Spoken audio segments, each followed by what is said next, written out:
Welcome to Chopping Board Economics, where cooking brings economics alive. I'm Peter Ormosi from the University of East Anglia.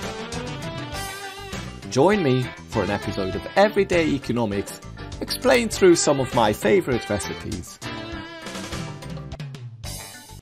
Hi, today's recipe is stuffed cabbage, a staple in many Eastern European cuisines.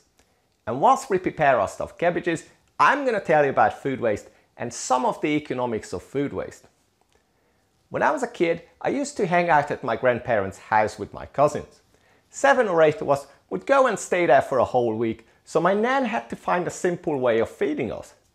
Quite often, she made stuffed cabbages, which isn't surprising. Stuffed cabbages are relatively easy to make in large quantities. They only require a few ingredients and they keep quite well.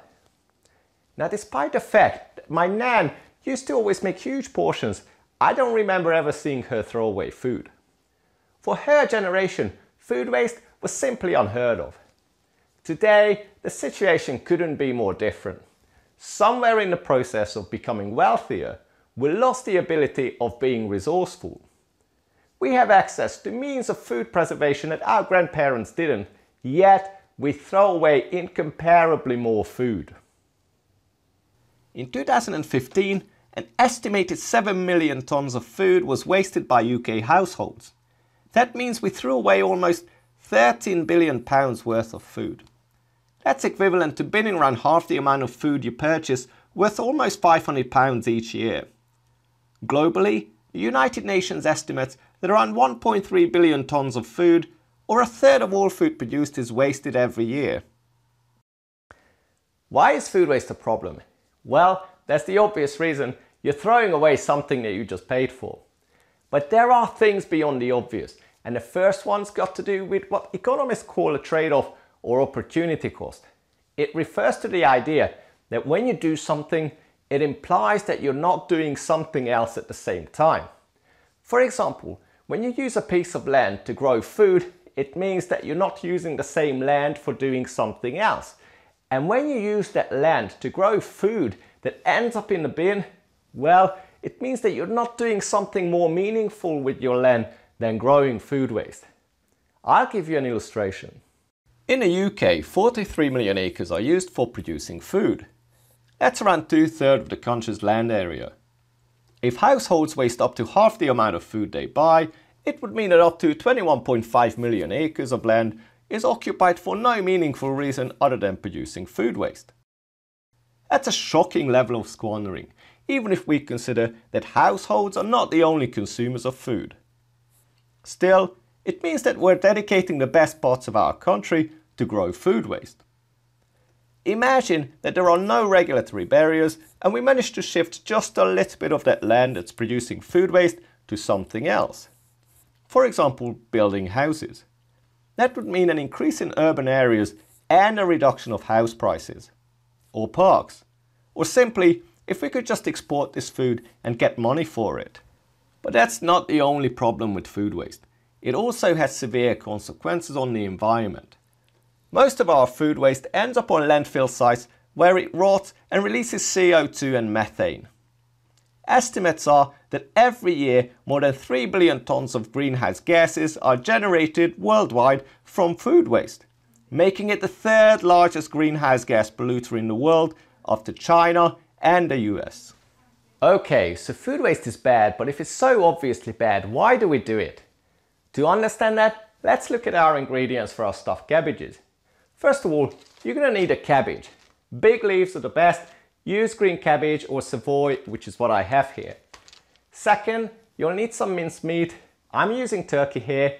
Feel free to use any other variety. Just make sure the meat has got higher fat content, otherwise the stuffed cabbages will be too firm and dry. Rice, I'm using easy cook rice.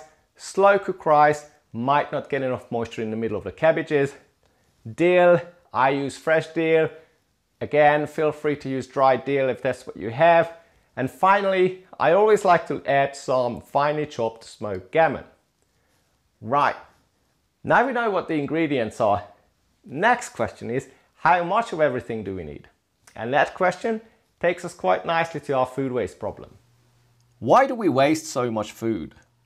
First of all, in comparison to our grandparents' generation, the proportion of our income that we spend on food has diminished, which would partly explain why we're less provident about food spending.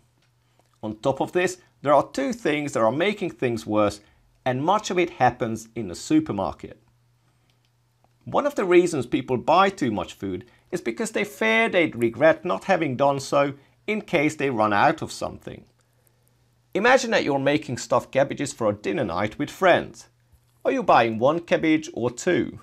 Are you buying 1 or 2 packs of minced meat? What if people really like your cooking and eat lots? What if you run out? Pretty much the end of the world. At least that's how you might feel. But the same is true in general. The average US household does 1.6 trips per week to buy food. For people who drive to shop, this is around 4 miles per trip. The last thing you want is repeat this too many times because you run out of things too fast. When we do our shopping, we do not want to regret not buying enough of something.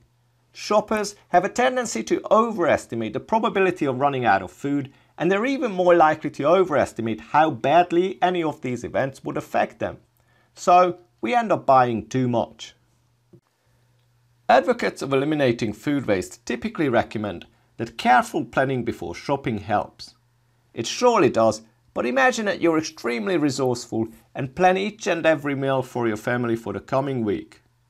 You put together your shopping list and head for the supermarket. First item, minced meat. You know you need 1 package, but then you see a 2-for-1 offer on the shelves. Classical economic theory would suggest that people are walking computers who could absorb all information needed to make the best possible shopping decisions. They also have perfect foresight in terms of how much food they're gonna need. Unsurprisingly, our behavior is nothing like that of a walking computer, and supermarkets know that. When we go shopping, we use mental shortcuts to make the experience less painful. For example, instead of comparing all prices, we just choose those bright red sale signs which we believe gets us a good deal. Supermarkets want to sell you as much food as possible, and framing the price works as it inspires us to impulse shopping, which then leads to food waste. Making stuffed cabbages is relatively easy, but it still requires some basic rules of thumb. I'm cooking for the 4 of us, so I'm gonna need 1 larger cabbage and around 500 grams of minced meat. First thing, cut out the core of the cabbage with a sharp knife. Loosen the leaves with your fingers and put the cabbage in a large cooking pot, cover it with water and boil it for a couple of minutes. And take out the cabbage, take off the outer leaves and put the cabbage back in the water. Repeat this until you soften all the leaves. Whilst you're waiting for the leaves to cool down, you can prepare the stuffing. Add the rice to the minced meat. I'm using about 300 grams of rice. Add the dill and finally the smoked gammon. Add some seasoning, mix it all together, and that's your stuffing. To prepare the stuffed cabbages, first of all take a sharp knife and cut out the middle bit of the cabbage. This will make the leaves nice and easy to wrap. Take some of the stuffing, put it in the middle of the leaf, roll it up, tuck in the end, and that's your first stuffed cabbage. For cooking, I always put the unused leaves at the bottom of the pot, pile in the stuffed cabbages, cover it with water, bring it to boil, and cook it slowly for about an hour. Okay, say you have lots of leftover stuffed cabbages. To avoid eventually binning them, how about calling on the sharing economy? Our lives are full of waste. Think about cars. The average UK car spends 80% of its life parked at the owner's house, another 16% parked elsewhere, and only for the remaining 4% is it used as a car is supposed to be used, taking people from A to B. This is insanely wasteful. The second largest asset in most people's lives does nothing apart from being available to us. Almost like buying your food, keeping it in the fridge so that it's available to you, and eventually throwing away a large part of it. So what can we do to reduce this waste? Well, we could start marketing our surplus capacity. People are realizing that they've been sitting on valuable assets, such as an unused car or an empty bedroom, or even their talents, and suddenly it has become technologically possible to sell what had been inactive and make money of things that had previously been a waste. Can we do for food what car sharing apps do for cars? Yes, one such initiative is called Olio. Imagine you buy too much carrot or you made too much casserole, and instead of waiting for it to rot in your kitchen, you post it on Olio and somebody comes and collects it. Olio allows sharing food for free, which is great, but most people will need a financial incentive to go into the extra trouble of sharing. However, sharing food for money is not as simple as it seems. Josephine is a food sharing platform in the US.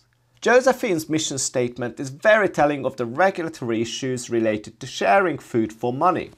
Josephine aspires to provide income for people who need it the most, because cooking is the most fundamental lever of economic empowerment, and the food industry has taken that away through its strict barriers to entry. The food industry is protected by a number of regulatory hurdles. Sharing food for money is not a trivial challenge. For example, you need to have a commercial kitchen to do so.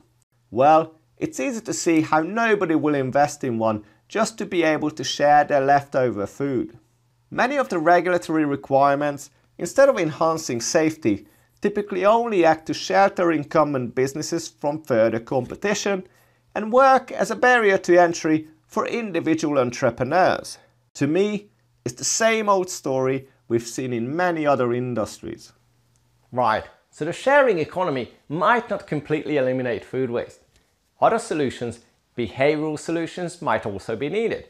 For example, you could have a smart fridge that reminds you before every shopping trip that you still have about 20 pounds worth of food in the fridge. Okay, by now the stuffed cabbages should be ready. Serve it with some sour cream or creme fraiche. I hope you'll enjoy it.